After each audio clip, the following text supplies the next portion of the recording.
hectáreas salinizadas en el Valle Chancay La Leche, en el año de 1972, 30.000 hectáreas. Depolti el año 2004 proyectó que para el año 2025 habrían 42.626 hectáreas fuertemente salinas y 24.052 hectáreas ligeramente salinas. Hoy, en el 2021, yo creo que ya pasamos las cifras estimadas por Depolti. Entonces, este es el problema, esta es la realidad. Las causas de la salinización sabemos que son de tipo natural y de tipo antrópica.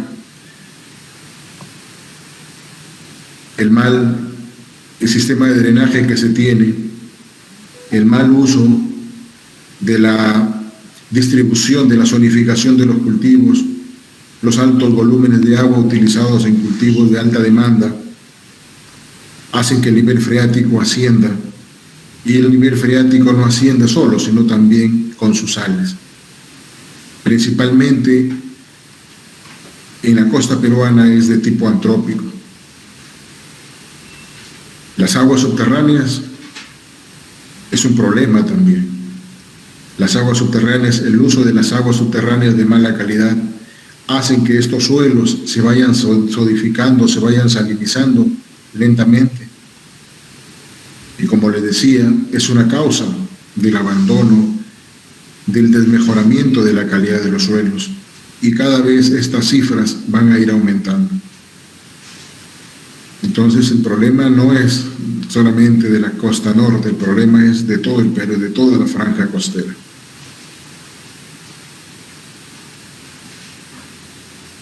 Este es un mapa que proyectó Depolti para el año 2025. Proyectó 42.596 hectáreas fuertemente salinas. Si lo pueden visualizar, es todo lo que está de color rosado, ¿no? Miren, si ustedes pueden localizar toda la parte San José, ¿no? La parte San José, suelos fuertemente salinos. Lambayeque, Camino a Morrope, toda esa parte también, suelos fuertemente salinos. Entre Lambayeque y Ferreñafe también está proyectado ahí suelos fuertemente salinos. Lo que ustedes visualizan de color anaranjado claro son suelos ligeramente salinos, que lógicamente están rodeando a las áreas fuertemente salinas. Esta es la proyección que hace Depolti para el año 2025, y les decía, a estas alturas ya superamos esas áreas salinas.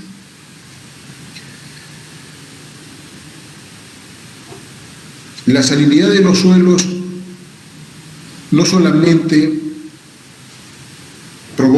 ocasionan el abandono de los suelos, sino que en menor grado van afectando a los diferentes cultivos. Digo diferentes cultivos porque todos los cultivos no tienen la misma resistencia a las sales. Todos los cultivos no tienen la misma sensibilidad a las sales. Entonces también ahí hay una política de orientación de los cultivos, de zonificación de los cultivos. Y eso es un trabajo que debe estar en la agenda política. Les decía, las sales no solamente ocasionan el abandono, el desmejoramiento de los suelos, sino también afectan el cultivo en diferente grado. Este gráfico representa el efecto de la salinidad versus el rendimiento de los cultivos. Cuando se incrementan los niveles de salinidad medidos a través de la conductividad eléctrica, los rendimientos de los cultivos comienzan a descender. Entonces, hay una relación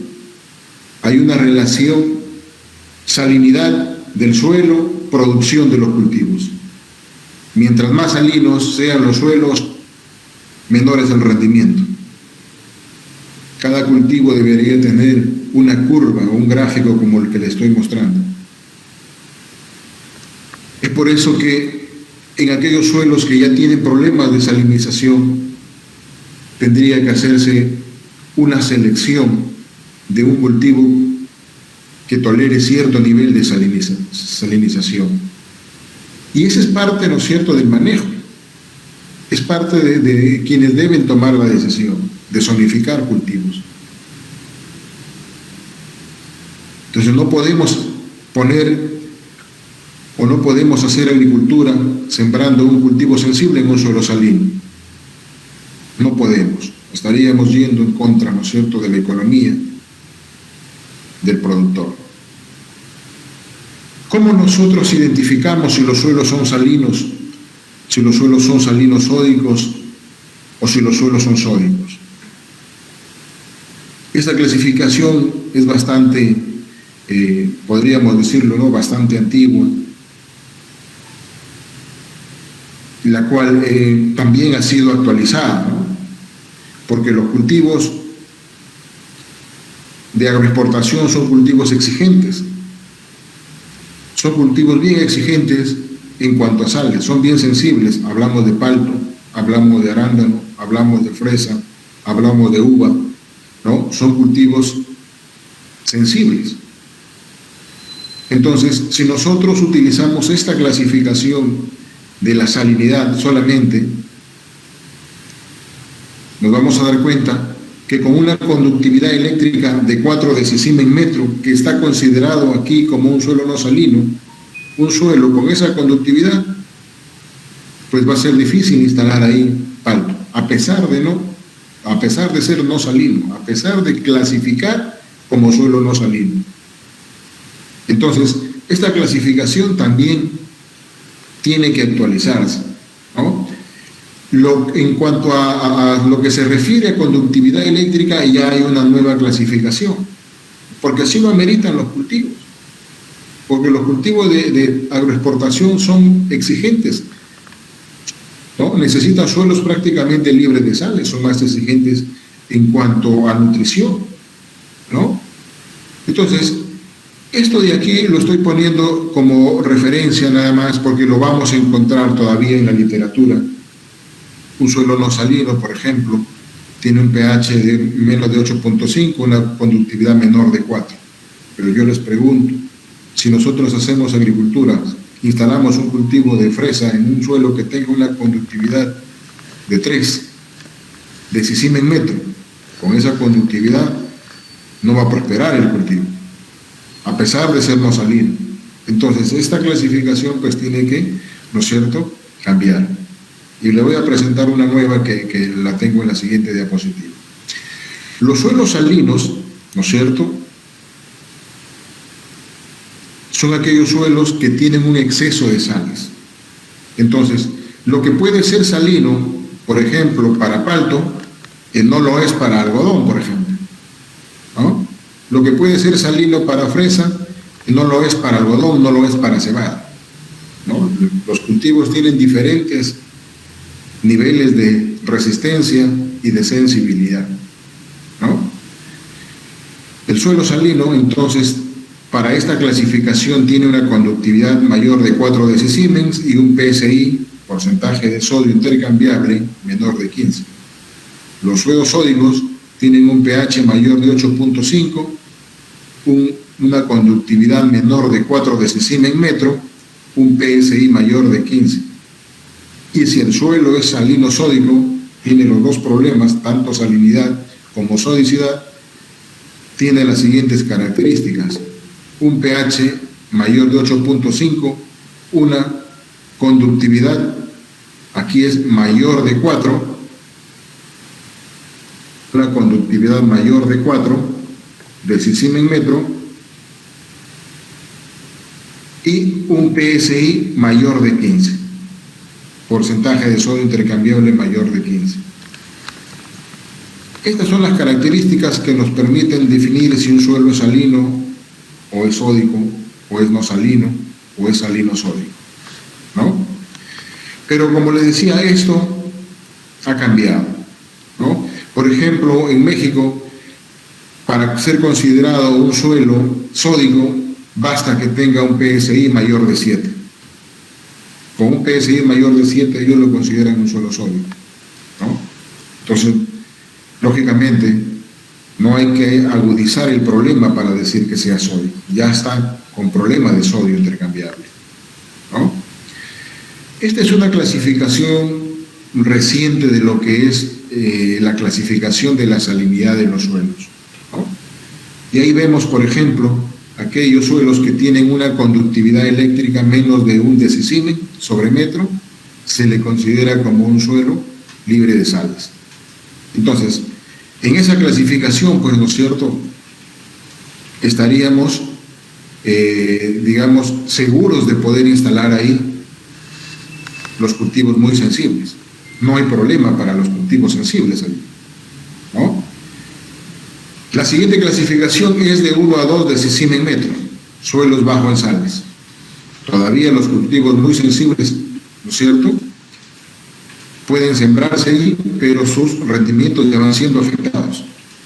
Si la conductividad va de 2 a 4 decisimen metro, son suelos moderadamente salinos. Y los rendimientos de los cultivos sensibles también se van viendo afectados, ¿no? Entonces, conforme va incrementándose la conductividad eléctrica, que es una medida de la salinidad del suelo, es una forma de medir la salinidad del suelo, mientras se va incrementando la conductividad eléctrica, los rendimientos de los cultivos van descendiendo. Esa es la relación salinidad-producción, ¿no? Y eso tenemos que tenerlo bien claro. Les decía, la salinidad no solamente afecta a los suelos, sino también a los cultivos, la producción, el rendimiento de los cultivos, ¿no? Habiendo hecho esta introducción, ¿no es cierto?, respecto a definir algunos conceptos que tenemos que tenerlos claros, voy a explicarles una experiencia sobre lo que es una investigación en recuperación de suelos salinos sódicos. Este trabajo se ejecutó en el distrito de Mochumí, está al noreste de Lambayeque, de la ciudad de Lambayeque, ¿no? Justo en este punto rojito que ven aquí en este mapa del Google, ahí se ubicó el experimento, y en la fotografía de abajo es una toma satelital, ahí está la distribución de los bloques, y los tratamientos están también allí ubicados, ¿no? Entonces, fue ejecutado este trabajo en el distrito de Mochumí, ¿no es cierto?, que pertenece a la provincia y región Lambayeque, ¿no? Este es el suelo en el cual se hizo la investigación, ¿no?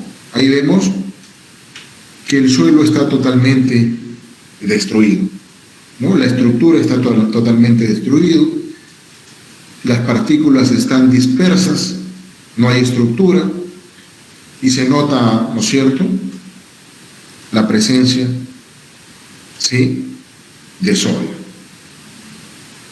Entonces, este fue la realidad, este fue, digamos, el suelo donde hicimos el siguiente ensayo, ¿no?, la siguiente investigación. Hicimos un diseño de bloques completos al azar, 4 bloques, hicimos allí en cada bloque 6 tratamientos, ¿no? 6 tratamientos. 3 tratamientos aplicamos en yeso agrícola, 2 tratamientos aplicamos azufre, polvo seco, y un tratamiento fue el tratamiento testigo, ¿no? Utilizamos 3 dosis de yeso agrícola, ¿no? La dosis 1 fue de 8 toneladas de yeso agrícola por hectárea, cuya distribución aquí está de color rojo, ¿ya? Todos estos colorcitos rojos que ven aquí ustedes, ese es el tratamiento yeso agrícola, 8 toneladas por hectárea. La siguiente dosis fue 12 toneladas de yeso agrícola por hectárea, que ustedes lo ven aquí de color celeste. El siguiente tratamiento fue 22 toneladas de yeso agrícola por hectárea, que está aquí de color verde. El otro mejorador fue el azufre. Utilizamos 2 dosis de azufre. La primera dosis es 4 toneladas de azufre por hectárea, que está aquí de color anaranjado en los bloques. La segunda dosis de azufre fue 6 toneladas de azufre por hectárea, que está aquí de color amarillo. Y el tratamiento testigo, ¿no es cierto?, que no recibió ninguno de estos 2 mejoradores, ni yeso ni azufre, que está de color morado. Jóvenes, ¿me escuchan? Ingeniero. Sí, ingeniero. Sí, ingeniero. Ingeniero, fuerte y claro. Seguimos entonces. Bien, entonces esa fue la distribución de los bloques y los tratamientos en cada bloque, ¿no? Lógicamente cada bloque fue dividido por un drenaje que tuvimos que hacer para lavar el suelo, y finalmente en la parte inferior hay un drenaje colector donde se recibió todos los lavados de cada uno de los bloques, ¿no? Esta es la distribución en campo, ¿correcto? Estos son el bloque 4, por ejemplo, el que está en la parte derecha, es el bloque 4, le va subiendo, bloque 3, bloque 2, bloque 1, que está hacia el final, yendo de derecha a izquierda. Y estos son los drenes. Lo que ustedes ven ahí fue el drenaje que se hizo para poder lavar el suelo, ¿correcto? El que está en la parte izquierda es el drenaje colector, ¿no? Todos los tratamientos recibieron una dosis de materia orgánica, en este caso fue estiércol, ¿sí? Estiércol de ganado vacuno, a razón de 200 toneladas, de 20 toneladas fue por hectárea, ¿sí? A razón de 20 toneladas por hectárea. Todos los tratamientos, ¿ya? Entonces, tuvimos 3 dosis de yeso agrícola, 2 dosis de azufre y un tratamiento testigo. Pero todos recibieron una dosis de 20 toneladas de estiércol por hectárea, ¿no? Ahí tenemos, por ejemplo, ese es uno de los tratamientos en donde se distribuyó el estiércol a razón de 20 toneladas por hectárea. En esta toma, ahí tenemos la distribución del yeso agrícola.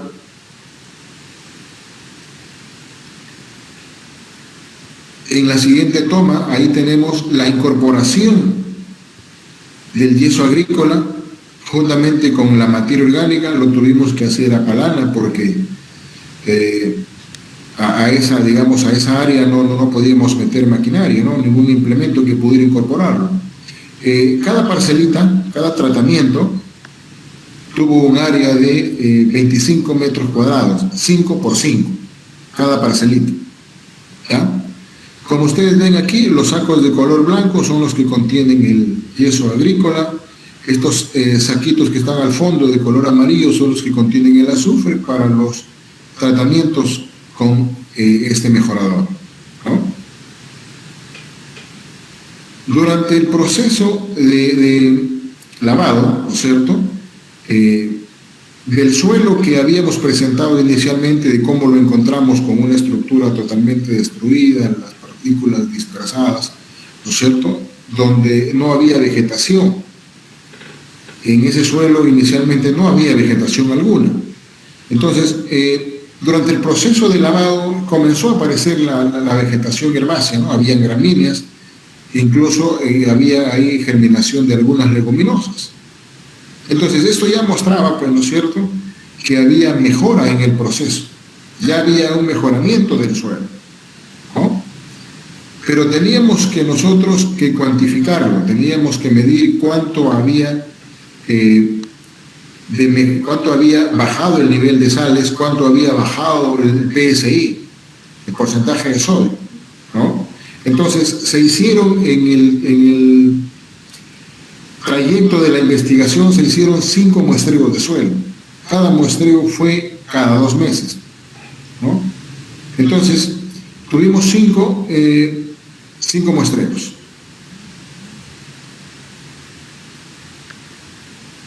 ¿Qué es lo que medimos? Lo que medimos fue el pH, la conductividad eléctrica, el calcio intercambiable, el magnesio intercambiable, el sodio intercambiable, el potasio intercambiable, el PSI y el carbonato de calcio, ¿no? Entonces, los resultados de pH del suelo los muestro en la siguiente gráfica, ¿no? Las columnas o las barras de color celeste son datos de la primera evaluación de pH. Las barras de color anaranjado son los datos de la segunda evaluación de pH. Las barras de color gris son son datos de la tercera evaluación de pH. Las barras de color anaranjado un poco más claro, casi tirando para amarillo, son datos de la cuarta evaluación de pH, y las barras de color azul, ¿no es cierto?, son datos de la quinta evaluación de pH. ¿Ya? Estos colores son los mismos para los otros parámetros evaluados. ¿Ya? Entonces, vemos aquí, ¿no es cierto?, vemos aquí que el pH de todos los tratamientos AD1, vamos a explicar aquí, AD1 es la dosis de azufre, 4 toneladas por hectárea. Azufre 2 es 1, azufre 4 toneladas por hectárea. AD2 es azufre 6 toneladas por hectárea. Tratamiento testigo, el que le sigue es yeso agrícola, dosis 1. O sea, estamos hablando de la dosis 8 toneladas por hectárea. YAD2 es yeso agrícola, dosis 2. Yeso agrícola, 12 toneladas por hectárea. YAD3 es yeso agrícola, 22 toneladas por hectárea. ¿Sí? Entonces, veamos cómo se comportó el pH en los diferentes tratamientos y en las diferentes evaluaciones, ¿no? El pH inicialmente, ¿no es cierto?, vemos que para el tratamiento azufre dosis 1 empieza con 7,19, 7,45 para la siguiente dosis, 7,35, ¿no es cierto?, 7,21 para la dosis de azufre dosis 2, 12 toneladas por hectárea, y 7,34 para la dosis 22 toneladas de yeso agrícola por hectárea, ¿no? Entonces, así comienza el pH, ¿no?, en todos los tratamientos. ¿Cómo termina? ¿Cómo termina el pH al final de la investigación? Miren, para la dosis de azufre, el pH desciende. Para la dosis de azufre. Para las dosis de yeso, desciende, pero no, digamos, no desciende tanto como en el caso de la dosis de azufre, ¿no? Entonces, aquí hay un efecto del azufre.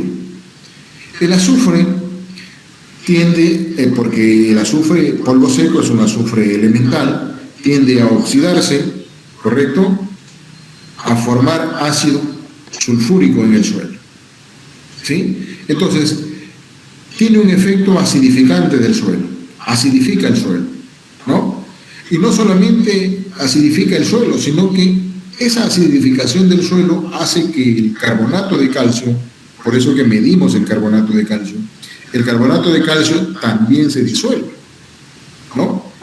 Al formarse ácido sulfúrico, el carbonato de calcio va a disolverse, y al disolverse va a liberar calcio y va a liberar el anión carbonato, ¿no?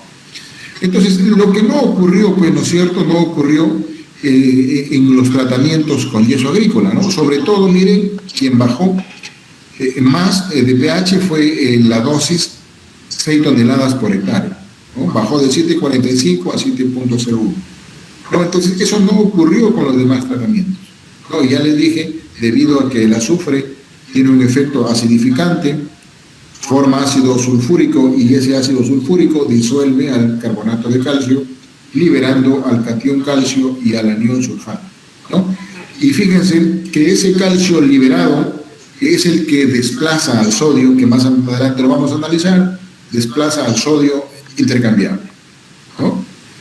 Respecto a la conductividad eléctrica, este tuvo un efecto bastante, digamos, espectacular, ¿no? Entonces hay un efecto de lavado bastante rápido. Las conductividades eléctricas estuvieron bastante altas, como ven ustedes, en la primera evaluación, 33, 32, 26, 31, 41 y 33, de Siemens sobre metro. Entonces, las conductividades eléctricas estuvieron bastante altas. Con el primer lavado, ¿no es cierto? Con el primer lavado solamente bajaron las conductividades eléctricas, como les dije, bajaron de manera espectacular, bajaron a 5, 4, ¿no es cierto? Hasta 3 llegaron a bajar las conductividades eléctricas, ¿no? Entonces, ¿esto qué significa? Pues, ¿no es cierto? Que el lavado de las sales, ¿sí? El lavado de las sales solubles fue de manera rápida para todos los tratamientos. Y se mantuvo en el tiempo, porque durante las siguientes evaluaciones esas conductividades eléctricas se redujeron, ¿no es cierto? Y se mantuvieron durante todo el proceso de la investigación. ¿Cómo se comportó el calcio? El calcio intercambiable, ¿no? Le decía, la columna de color celeste es datos de primera evaluación. Entonces el calcio comienza con estos valores 7.5, 8.5, 7.4, 7.45, 10.52, 7.3 mil equivalentes por cada 100 gramos de suelo, ¿no? Pero en la quinta y última evaluación termina el calcio en 14, en 15. El tratamiento testigo, miren ustedes, el tratamiento testigo termina con 9.16. Los tratamientos con yeso, dosis 1, 14, 13 y 10, ¿no? Entonces, todos los tratamientos, ¿no es cierto? Incluso el testigo, todos los tratamientos terminan con niveles de calcio por encima del nivel inicial, ¿no? ¿Eso qué significa? ¿No es cierto? Que el calcio intercambiable se incrementó, ¿no? Se incrementó el calcio intercambiable. Y si se incrementó el calcio, alguien ha tenido que salir del sistema de coloidal, ¿no? Alguien ha tenido que salir, ¿no es cierto?, para que sea reemplazado por este calcio, ¿no? Entonces, el calcio, para los tratamientos de azufre, viene, les decía, viene de haber solubilizado al carbonato de calcio. El calcio de los tratamientos con yeso, pues viene, ¿no es cierto?, de la disolución del yeso agrícola. Y el calcio de la materia orgánica, miren, sube un poquito de 7.4 que empezó, sube a 9, ¿no es cierto? También esa materia orgánica que le pusimos, ¿se acuerdan? Entonces también hay una fuente ahí de calcio al momento de mineralizarse, ¿no? Entonces, todos los tratamientos terminaron con un calcio, ¿no es cierto?, calcio intercambiable por encima del nivel inicial. Eso significa, como les vuelvo a repetir, que sí hubo un reemplazamiento. Otro cation importante que tuvo una dinámica, ¿no es cierto?, bastante, digamos, espectacular fue el magnesio. Y fíjense que el magnesio es un cation, al igual que el sodio, altamente hidratado, ¿no? Y estos cationes altamente hidratados tienen la particularidad de dispersar el suelo, ¿sí? Entonces, no solamente los suelos sódicos son los que destruyen la estructura, sino también los magnésicos, ¿no? Los suelos magnésicos también destruyen la estructura, ya que son altamente hidratados, ¿no? Entonces, el magnesio, miren cómo comenzó el magnesio, el tratamiento, 4 toneladas de azufre, comenzó con 8, 10, el que sigue, testigo con 9, el tratamiento yeso agrícola, 8 toneladas con 10, 6 para el 12 toneladas de yeso y 6 también para el tratamiento de 22 toneladas de yeso. ¿Y cómo termina el magnesio? Miren cómo termina. De 8 baja a 3, 3, 2, 3, 3, 2, ¿no? Entonces, el magnesio intercambiable también ha sido reemplazado, ¿no? También ha sido reemplazado. Os digo también porque el sodio, más adelante vamos a ver, también el sodio y el magnesio fueron los dos cationes que fueron reemplazados, ¿no? y reemplazados principalmente por el calcio intercambiado, ¿no? Entonces, estamos viendo que el magnesio se movió hacia abajo, bajaron los niveles de magnesio en las cargas coloidales. Aquí tenemos el PSI, ¿no? El sodio no lo he puesto, pero sí he puesto el PSI para ver cuál es el comportamiento del sodio, ¿sí? Cómo se comporta el sodio intercambiable, ¿no? Analizando aquí el PSI. Miren cómo se encontró el PSI inicial. Para el tratamiento 4 toneladas de azufre, empezamos con un PSI de 21. Para el tratamiento de azufre, 12,6 toneladas, comenzamos con 17. Para el testigo, con 17. Para el tratamiento yeso agrícola, 8 toneladas, comenzamos con 11. Para el tratamiento 12 toneladas de yeso, empezamos con un PSI de 13. Para el tratamiento 22 toneladas de yeso, empezamos con casi 30 de PSI, ¿no? ¿Y cómo terminaron después de la investigación? Miren, terminaron el tratamiento 4 toneladas, comenzó con 21, terminó en 13. El tratamiento azufre 6 toneladas, comenzó con 17, terminó en 10, ambos disminuyeron. Y el tratamiento testigo comenzó con 17, terminó con 22. ¿Disminuyó? No, subió. Miren, en los tratamientos con azufre, el PSI, el porcentaje de sodio, disminuyó en los dos tratamientos. Pero ¿qué pasó con el testigo? Se incrementó más bien, ¿no? Se incrementó. ¿Por qué? ¿Por qué se incrementa? Porque el lavado de suelos, ¿sí? El lavar el suelo no es selectivo, pues. Lavar el suelo no significa, pues, ¿no es cierto?, que yo solamente voy a sacar a los iones malos, sino que lavar el suelo saca todos los iones disueltos, ¿no? Buenos y malos, ¿no? Entonces, eso también le da una oportunidad al sodio. ¿Para qué? Para ocupar las cargas, porque lavado tras lavado, lo que sí también hemos encontrado, que lavado tras lavado hay un arrastre de los cationes intercambiables, ¿no?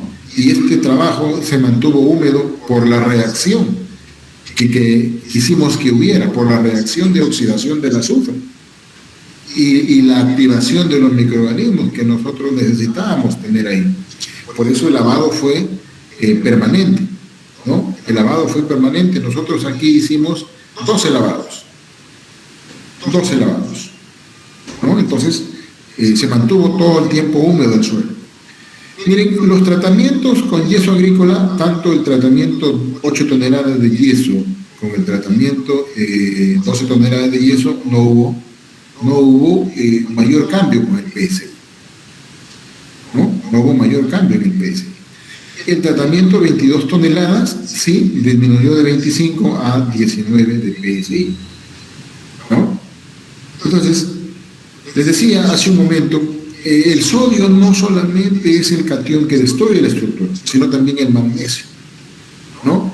Entonces, en la costa se ha determinado, en la costa norte sobre todo, que los suelos también, ¿no es cierto?, son afectados por el magnesio intercambiable, que la estructura del suelo también es afectada por el magnesio, dado a su alta hidratación que tiene este catión, ¿no? Entonces, este es, por ejemplo, el otro cuadro, otro gráfico de carbonato de calcio, ¿no? Les decía, el carbonato de calcio que está en el suelo sirve como fuente de calcio siempre y cuando se logre solubilizar. Y esto fue lo que pasó con las dosis del azufre. Miren, en el carbonato de calcio, ¿cómo se comportó al inicio? Para las dosis de azufre, miren, dosis de 4 toneladas AD1, que es 4 toneladas, empezó con 2.22%. Para la dosis de 6 toneladas, empezó con 1.79%, ¿no? ¿Y cómo terminaron? ¿No? Terminaron la quinta evaluación, ¿sí? La última evaluación, disminuyeron, ¿no es cierto?, ambos tratamientos disminuyeron su porcentaje de carbonato de calcio. No pasó con el testigo, ¿no es cierto?, y tampoco pasó con todos los tratamientos de yeso agrícola.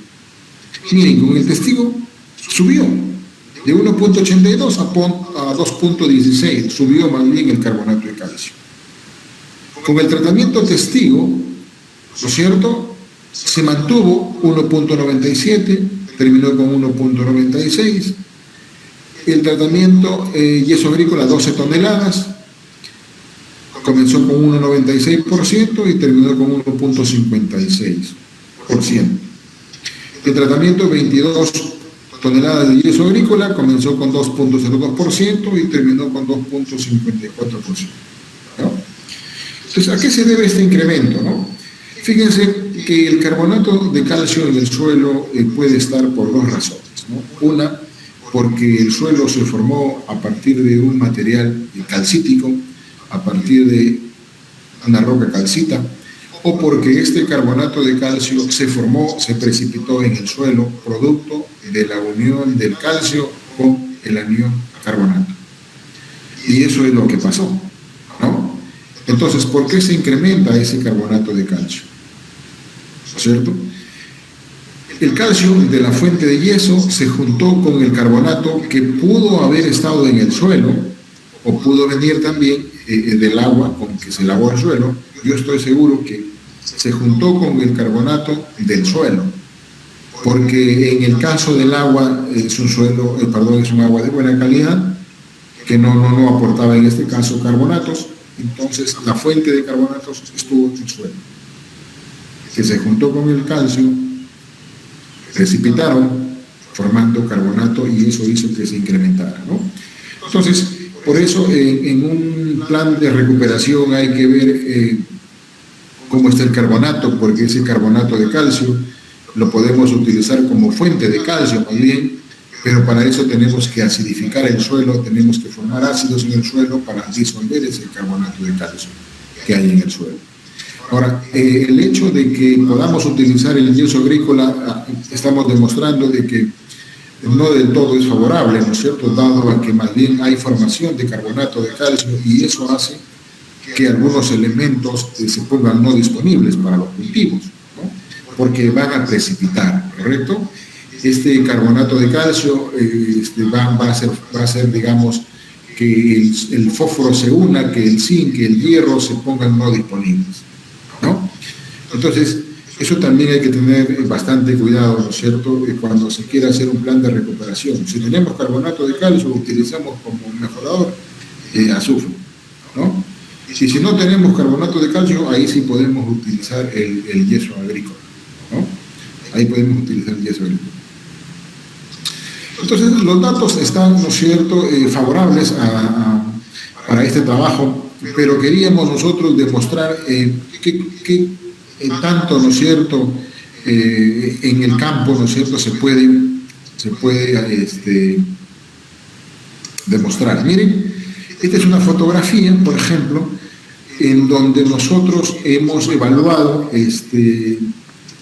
porcentaje de germinación, ¿no? Ahí vemos, por ejemplo, donde no había nada. Ustedes vieron al inicio de la presentación la estructura, cómo estaba totalmente destruida, dispersa las partículas primarias. Entonces ahí tenemos ahora un cultivo, ¿no es cierto?, que en promedio tiene un porcentaje, ¿no es cierto?, de algo de 60-65%, ¿no? 60-65% tiene aquí el porcentaje de germinación, ¿no? Entonces, en el drenaje, miren, ustedes pueden ver ahí, en el drenaje todavía existe, lógicamente, la dispersión coloidal, no hay estructura, pero ya hay un 60-65% de germinación en los tratamientos que han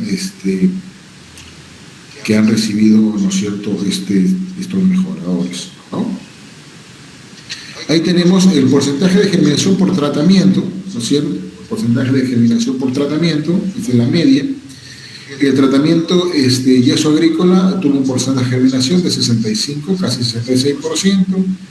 El tratamiento azufre, 12,6 toneladas, tuvo un porcentaje de germinación de 71%, hablamos de germinación del maíz. El testigo tuvo un porcentaje de germinación de 60,5%. El tratamiento yeso agrícola, 8 toneladas, tuvo un porcentaje de germinación de 63,25%. El tratamiento yeso agrícola, dosis 12 toneladas por hectárea, tuvo una germinación de 60.75% y el tratamiento yeso agrícola 22 toneladas por hectárea tuvo una germinación de 76.25%, ¿no? Entonces, con eso nosotros estamos demostrando, pues, ¿no es cierto?, de que sí hubo una disminución de la conductividad, hubo una disminución del PSI, ¿no es cierto?, y por lo tanto, pues, queda demostrado de que hay una recuperación de este suelo, ¿no? Esta es otra fotografía ya en la etapa reproductiva, ¿no es cierto? Ahí ya no hicimos evaluaciones, no era ya uno de los objetivos del trabajo, pero se quiso presentar ahí esa fotografía, ¿no?, para ver cómo va, ¿no es cierto?, el desarrollo del cultivo hasta esa etapa, ¿no?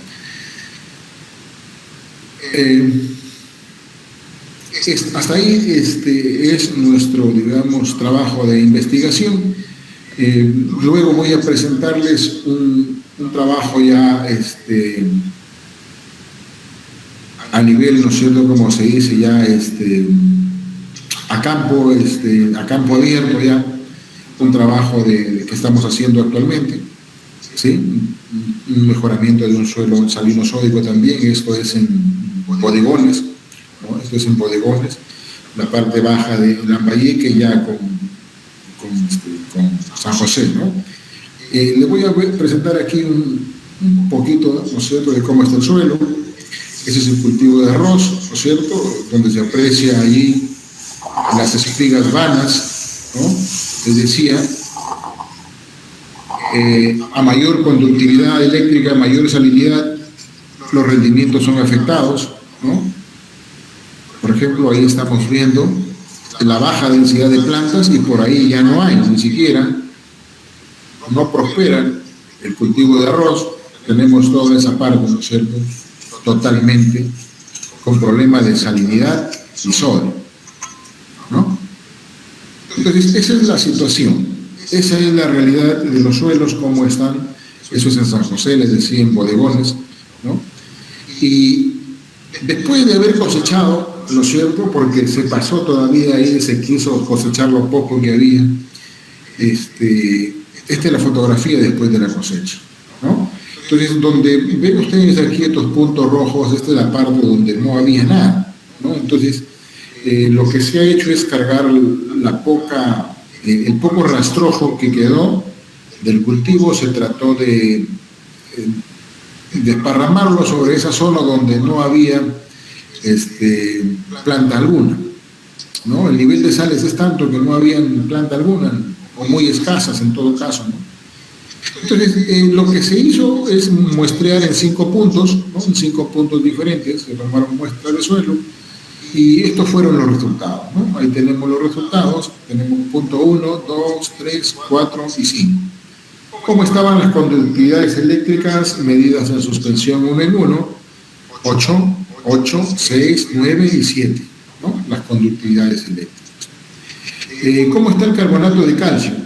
¿No? ¿Cómo está el carbonato de calcio? Porque les decía, ¿no?, hay que ver si hay calcio en el suelo para poder aprovecharlo, ¿no? El carbonato de calcio, el punto 1 está en 4, el punto 2, 3, 4, 4, 4, ¿no? Entonces hay carbonato de calcio suficiente. ¿Cómo está el PSI? ¿No? Punto 1, 9, 16, 14, 18, 24, ¿no? Entonces, a partir del punto 2 hacia adelante, pues hay está por arriba de 15, son suelos sódicos, ¿no es cierto? Son suelos sódicos. Entonces, este fue el análisis que se hizo, ¿no es cierto?, a ese campo, a esa parcela. Y como hay carbonato de calcio, pues ni hablar, ¿no? Y eso no podemos utilizar, más bien hay que utilizar una fuente acidificante. Estamos utilizando aquí el azufre, ¿no es cierto?, el azufre en polvo seco. Hicimos también algunas actividades, en esta fotografía se ven aquí, hicimos algunas actividades adicionales. Por ejemplo, esta parcela se ha pasado disco para profundizar un poco más, dar vuelta a la capa, digamos, superficial, al horizonte superficial. tuvo aquí una pasada de disco. Lo que ustedes ven ahí sobre la superficie es el azufre que se ha esparcido, que se ha desparramado, ¿no es cierto? Y el rastrojo del cultivo de arroz, ¿no es cierto?, que está ahí justamente para que sea descompuesto, ¿no? Luego se incorporó, después de haber distribuido el azufre, se incorporó ya con una rastra más liviana, ¿no es cierto? Se ha incorporado, ahí está el suelo. En la parte, a ver, superior derecha, se ve algo todavía de azufre, ¿no es cierto?, blanqueando ahí, ¿no es cierto? Pero lo que se ha tratado de hacer es incorporar el azufre. Aquí hemos puesto azufre a razón de 4 toneladas de azufre por hectárea, ¿no? 4 toneladas de azufre por hectárea. Internamente también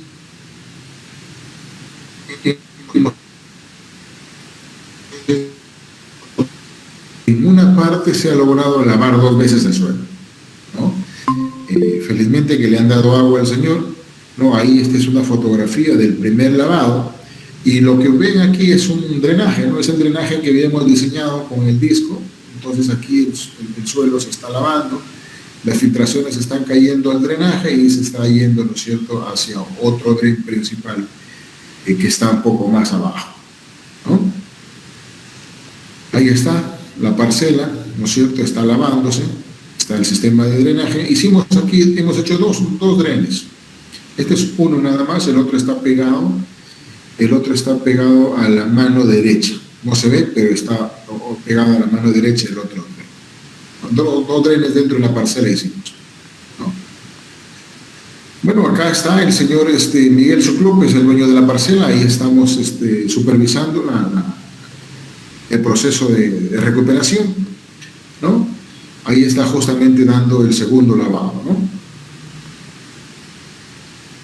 Y acá, bueno, acá está mi persona, yo estoy ahí también supervisando el proceso de recuperación, ¿no? Como les decía, una parte está recibiendo ya un segundo lavado.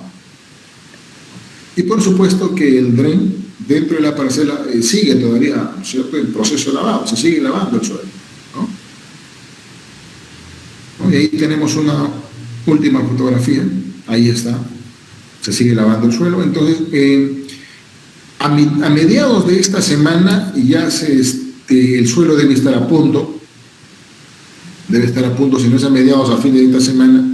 Y lo que viene de este proceso de recuperación o de este primer proceso de lavado, viene una siembra de plantas tolerantes, de cultivos tolerantes. Estamos pensando sembrar ahí sorgo y también sembrar también una leguminosa chilena, ¿no? ¿Cuál es la idea, no? La idea es proporcionarle materia orgánica al suelo, ¿no?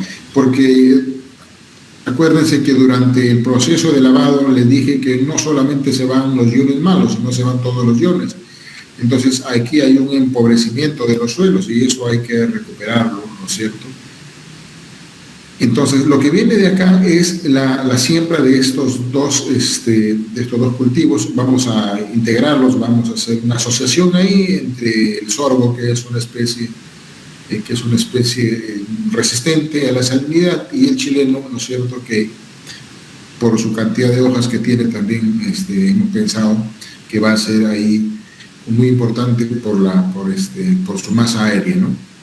Luego, si todo sale bien, vamos a incorporar todo ese material vegetal, lo vamos a incorporar, y si se puede darle un segundo o tercer lavado, un tercer lavado sería, ¿no es cierto?, ya sería en los meses de noviembre cuando se reponga el agua para los algodones, ¿no?, si es que se ha programado algodones o maíz para esa zona, ¿no?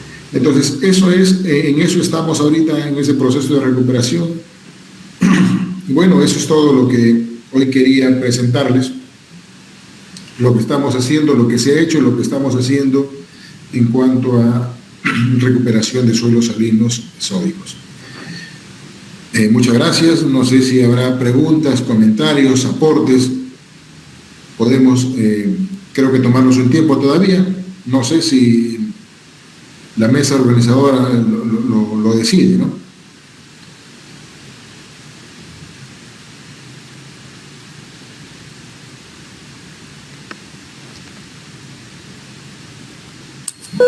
Muchas gracias, ingeniero. A ver, bueno, voy a revisar si hay algunas preguntas.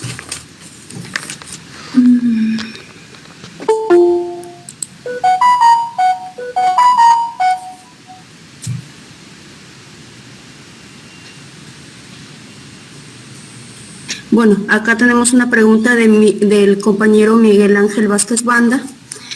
Nos dice: ingeniero, buenas tardes, gracias por su presentación. Mi consulta es: ¿cada qué tiempo se hizo la toma de la muestra para ver el pH en el trabajo de investigación?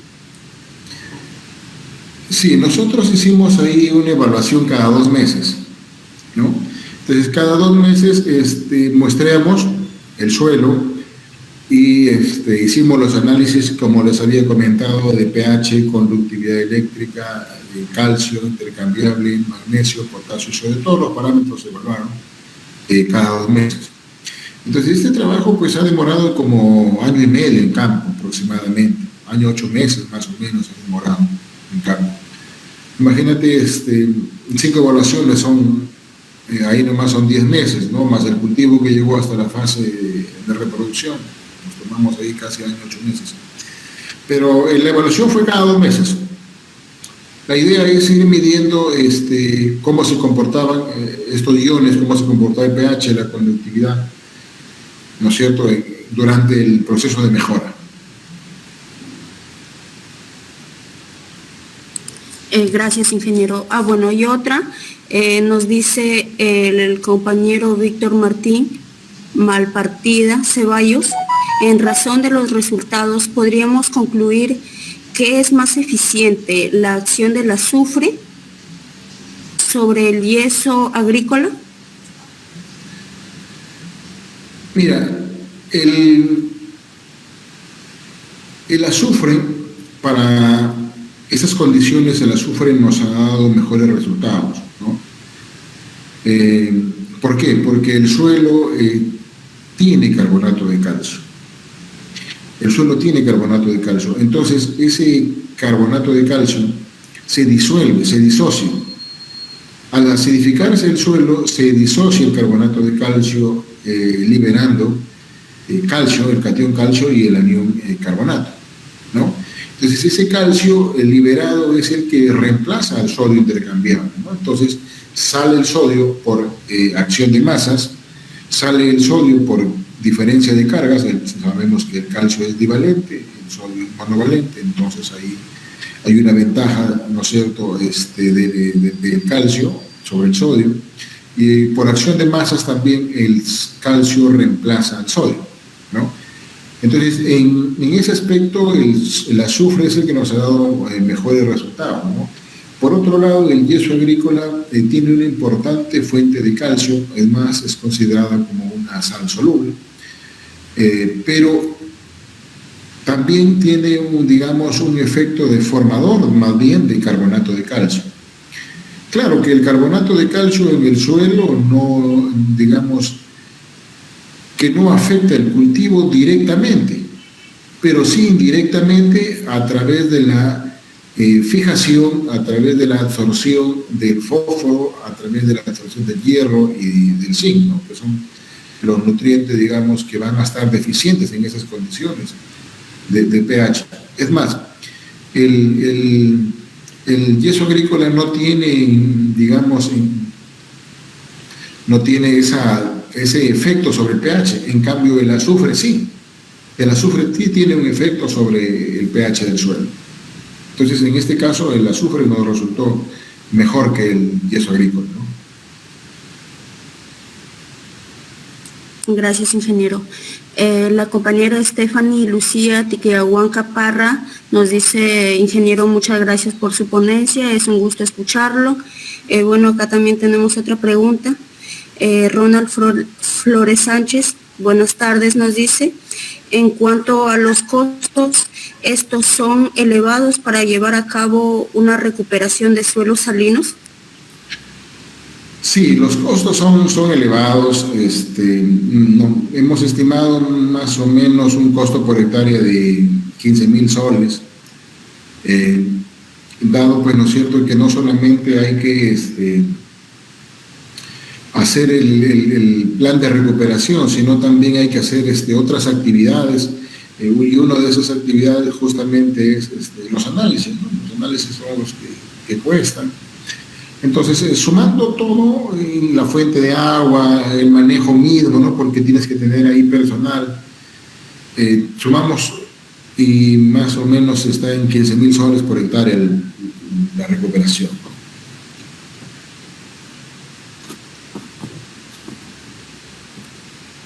Gracias, ingeniero.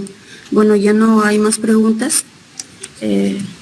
Ingeniero, le agradecemos su participación y por brindarnos todo su conocimiento sobre este tema muy importante, y esperamos contar con su participación más adelante, tal vez en alguna ponencia que nosotros realicemos. Muchas gracias a nombre de toda la comisión organizadora de la Universidad Nacional Pedro Ruiz Gallo, de la región La Payette.